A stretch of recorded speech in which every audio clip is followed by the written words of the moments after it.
Sabi pala pa doon sa napapanood kong mga tutorial ni na Miss Alexa, kung sino-sino pa, yung content creators group, ah, hindi, ano bang dapat sabihin doon, hindi dapat maging hadlang ang walang sapat mo na kaalaman sa computer o hindi ka technically ano knowledgeable about the use of computer. So hindi dapat yun maging hadlang. So napag-aaralan daw yun. Ang mahalaga daw, there is a great drive on your part to do something productive. So kung ikaw ay mag-YouTube, so kinakailangan mag-aralan mo talaga ang mga bagay-bagay na napapaloob dito kung paano ka magiging produktibo. So yun, kung may sapat ka na desire o dreams na gusto mong mangyari sa buhay mo, so you go for that, pero kinakailangan meron kang kaalaman. So bagamat tayo mga senior citizens ay hindi talaga technically knowledgeable about the use of computers, hindi naman kasi yan naging field natin. Swerte ng mga teachers sa ngayong henerasyon kasi nga dahil sa pandemic nagkaroon ng online teaching so kailangan ang gobyerno i-provide sila ng mga computer, ng mga laptop. So nagkaroon sila ng kaagarang edukasyon on how to use computer sa kanilang classroom. Pero sa mga panahon namin, ako, very traditional. Very traditional kami, kaya wala akong kalam-alam sa mga paggamit ng computer na yan. Nung mauso lang yan, alam ko lang paano gumamit ng magbukas ng Facebook, mag-create ng account, yun lang. Pero yung mga kung ano-ano mga ginagawa ng mga gumagamit ng computers, tayo dan ignoramos. So pero sabi nitong mga nag-YouTube na to, kung gusto mo talaga may mangyari sa pagiging YouTuber mo, kailangan pag-aralan mo ang mga bagay-bagay na napapaloob dito tulad ng paggamit ng teknolohiya ng computer. So napag-aaralan daw. Hindi dapat yun maging hadlang para ipurso mo ang mga pangarap mo na may mangyari pa rin sa buhay mo. So ganun nga. So sa akin talaga nagda-drive dito sa akin is something economics.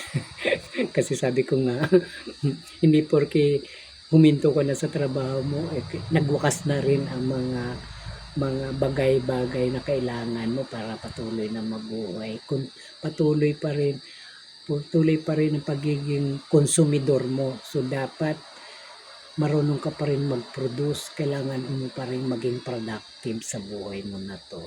So, kailangan humanap tayo ng paraan kung paano maging productive tayo sa kabila ng ating edad, sa kabila ng kung may mga dalahin na tayo, may mga sakit.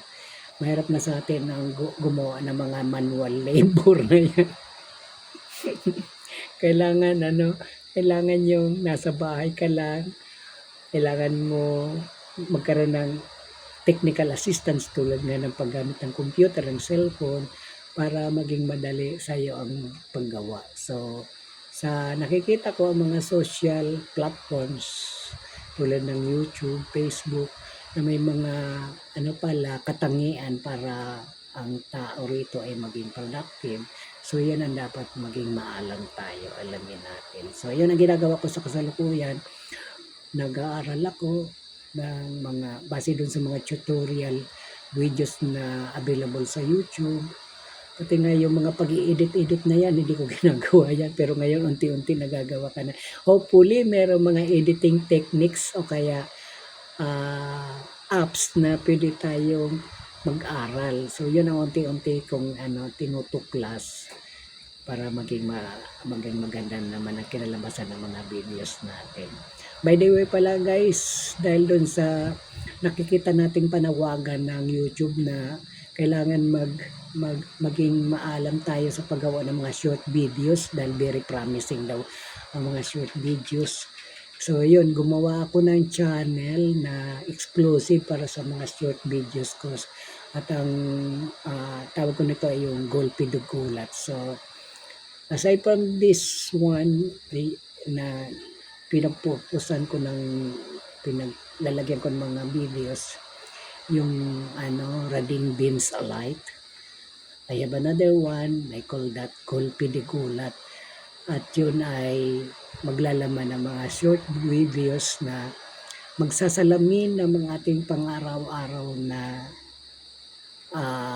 pangyayari sa ating buhay. Maaring katawa-tawa, funny, maaring seryoso, mga bagay na pwede nating pag-isipan para gawain o maging source of our inspiration or maging entertainment. So yun po, bango tayo doon dahil makikita nyo meron akong mga ipopost na videos